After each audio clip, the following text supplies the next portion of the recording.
یہ programme American dream homes کے تعاون سے پیش کیا جا رہا ہے۔ اپنا گھر بنانے کا خواب آپ دیکھیں، تعبیر ہماری، امریکن ڈریم ہومز۔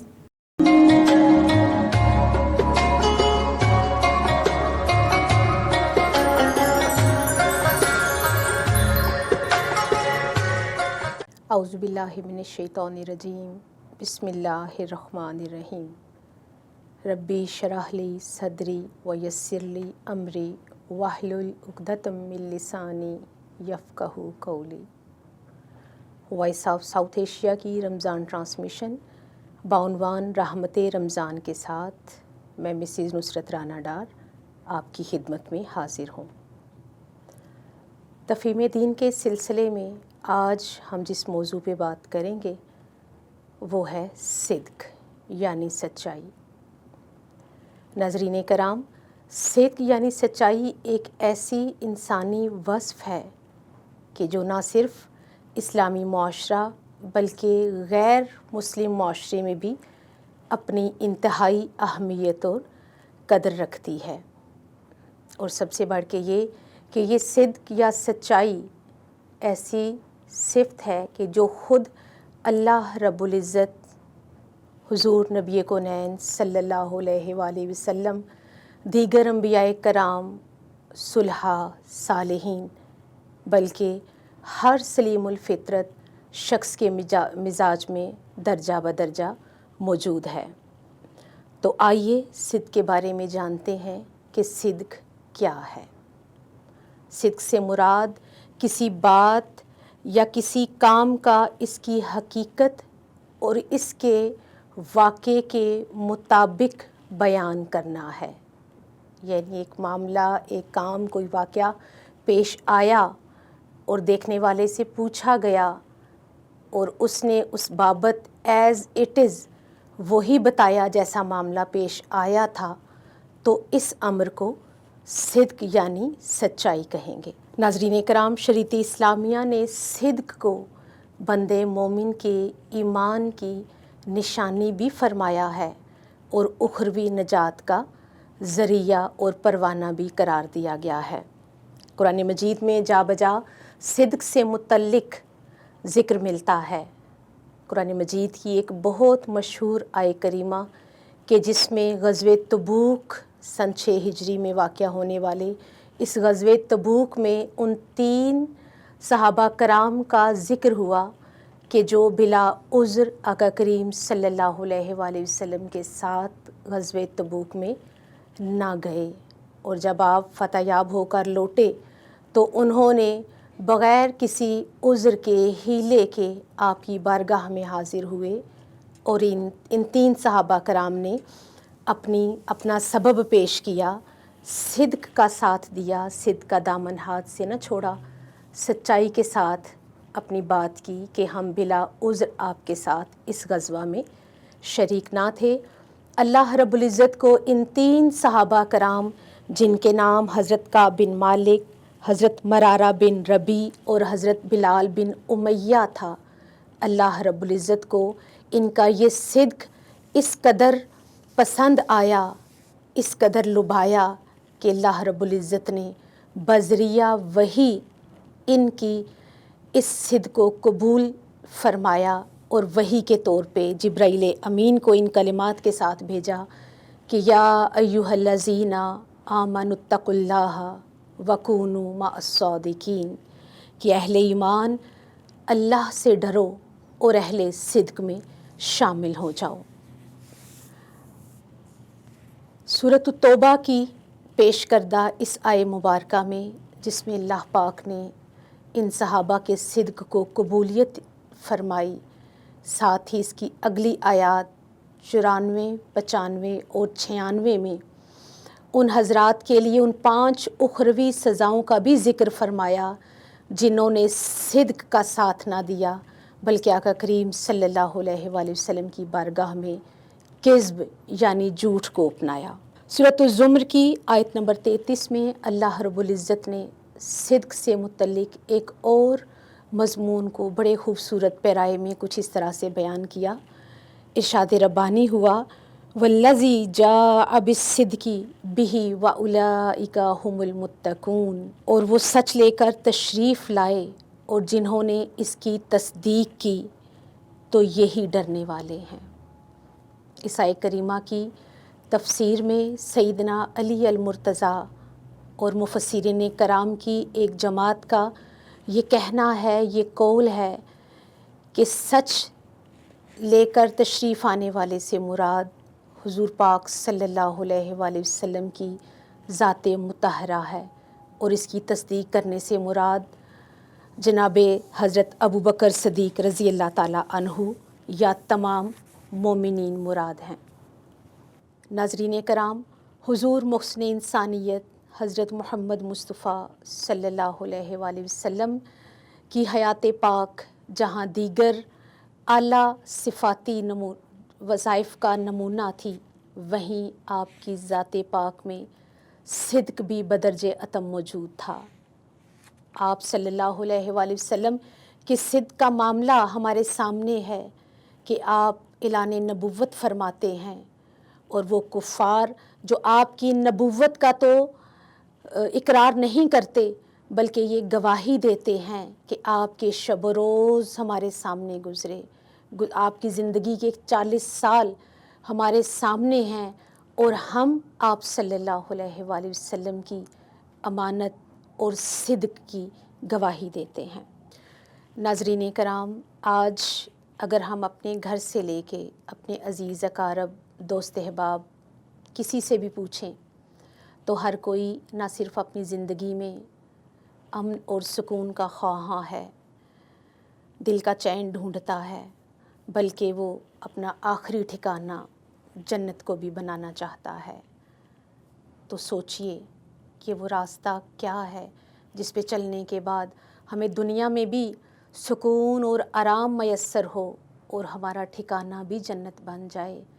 تو حدیث مبارکہ سے رہنمائی لیتے ہیں۔ حدیث مبارکہ کے مطابق صدق اپنے معاملات میں، اپنے معمولات میں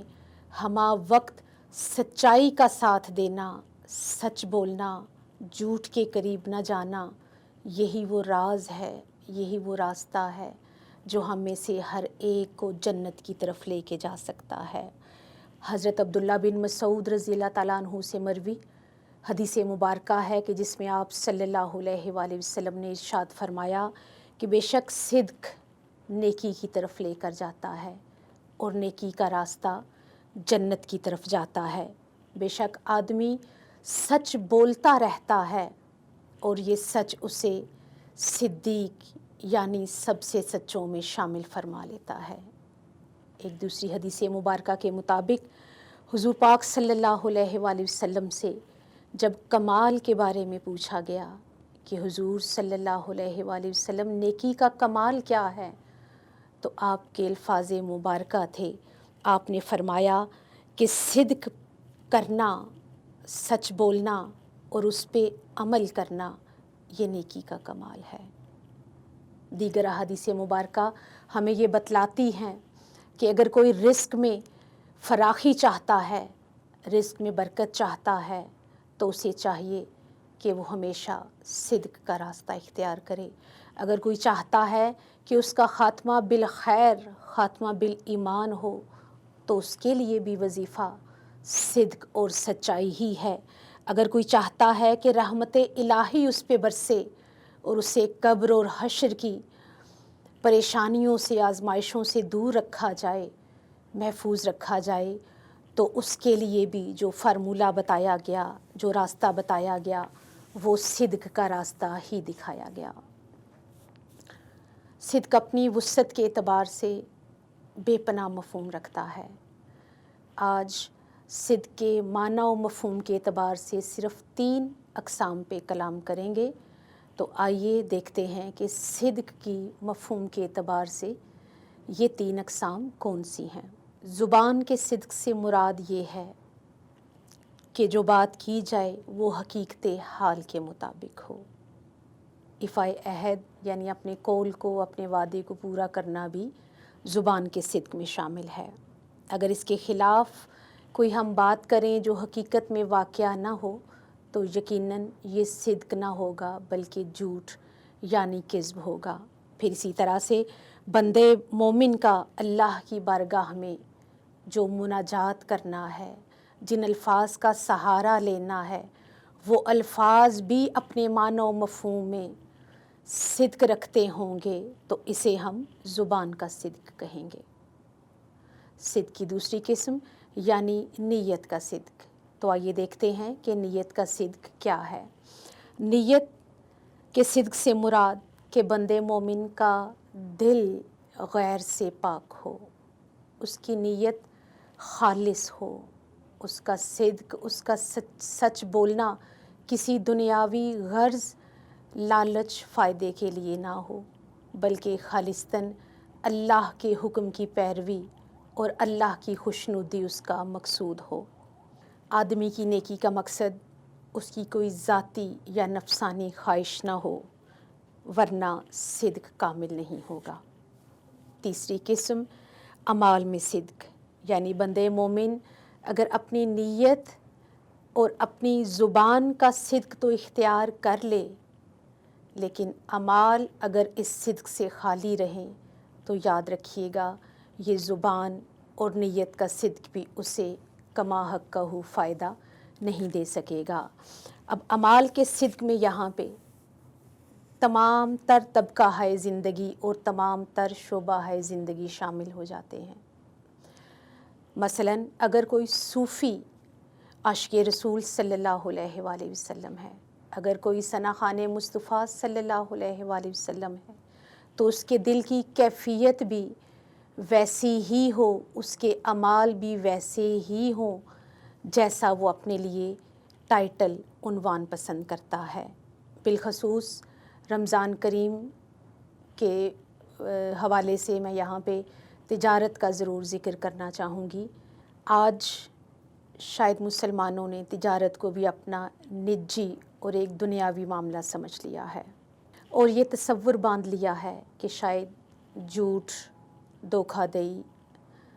دروغ گوئی کے بغیر ہماری تجارت نہیں چل سکے گی، جبکہ قرآن و حدیث جہاں دیگر معاملات میں صدق و سچائی کیا حکم دیتا ہے، وہیں پہ تجارتی معاملات میں بھی اسے انتہائی اہم سمجھتا ہے۔ اس لیے کہ تجارت حلال ہوگی تو یہ تجارت ہماری عبادت ہوگی اور آخرت کو سنوارنے کا سبب بھی بنے گی۔ ایک دوسری حدیث مبارکہ میں ایماندار تاجر کا اختتام بروز حشر انبیاء، صدیقین اور شہداء کے ساتھ کرنے کی بھی بات ہوئی ہے۔ ناظرین کرام، خلاصتاً یہ بات کہی جا سکتی ہے کہ صدق ایک ایسا مومن کا وصف ہے کہ جو اہل ایمان میں فإنی قریب کا ہمہ وقت احساس اجاگر اور بیدار رکھتا ہے۔ یہ وہ احساس کہ بندے مومن کہیں پہ بھی ہو، کسی حال میں ہو، کسی معاملے میں ہو، فإنی قریب کا یہ احساس اسے جھوٹ، دھوکہ دہی، دروغ گوئی، فراڈ، حق تلفی سے محفوظ بھی رکھتا ہے اور دور بھی رکھتا ہے، احترام انسانیت اور احترام آدمیت بیدار کرتا ہے، رضا الہی کا ذریعہ بنتا ہے۔ یاد رکھیے کہ صدق سے دل ہمیشہ روشن رہتا ہے اور انسان کا ضمیر مطمئن رہتا ہے۔ حدیث مبارکہ ہے، حضرت حسن بن علی رضی اللہ تعالیٰ عنہ فرماتے ہیں کہ مجھے آقا کریم صلی اللہ علیہ وآلہ وسلم کا یہ قول یاد ہے کہ جس میں آپ نے فرمایا کہ صدق باعث اطمینان ہے اور کذب باعث بے قراری ہے۔ تو جان لیجئے کہ معاشرہ کوئی بھی ہو، وہاں رہنے والا ہر فرد، چاہے وہ مسلمان ہے یا غیر مسلم ہے، وہ مومن ہے یا کافر ہے، وہ غلام ہے یا آزاد ہے، حاکم ہے یا رعایا ہے، قائد ہے یا کارکن ہے، استاد ہے یا شاگرد ہے، افسر ہے یا غلام ہے، ہر کسی کے لیے اپنے معاملات اور اپنے معمولات میں صدق کو اپنانا ضروری ہوگا، اور یہی وہ کنجی ہے جس سے دنیا کی آسودگی کے دروازے بھی کھلیں گے، اور انشاءاللہ آخرت میں جنتوں میں بھی اعلیٰ مقام نصیب ہوگا۔ حقیقت حال یہ ہے کہ آج ہم میں سے ہر دوسرا شخص کبھی اپنی انا کے ہاتھوں جھوٹ بولنے پہ مجبور ہے، صدق کا دامن چھوڑ دیتا ہے۔ کہیں ہم جھوٹی شہرت اور دنیاوی نفع کے لیے، نفع کے حصول کے لیے صدق کا دامن چھوڑ دیتے ہیں، اور کہیں پہ دنیاوی عزت ہمارے پاؤں کی بیڑی بن جاتی ہے، جبکہ بحیثیت مسلمان اور تعلیمات قرآنیہ کے مطابق آقا کریم صلی اللہ علیہ وآلہ وسلم کے اسوہ حسنہ کی پیروی کرتے ہوئے یہ دین ہم سے تقاضا کرتا ہے کہ ہم زندگی کے ہر قدم پہ، ہر موڑ پہ، ہر معاملے میں صدق اور سچائی کا دامن نہ چھوڑیں، اور مومن کی شان بھی یہی ہے کہ وہ کبھی بھی دنیا کے اس فانی نفع کا سودا نہیں کرتا، بلکہ اس کی نگاہ ہمیشہ دائمی اور ابدی نفع پہ ہوتی ہے۔ اللہ رب العزت ہمیں دنیا اور آخرت میں سرخ روئی بھی نصیب فرمائے اور صدق پہ عمل پیرا ہونے کی توفیق عطا فرمائے۔ السلام علیکم ورحمۃ اللہ وبرکاتہ۔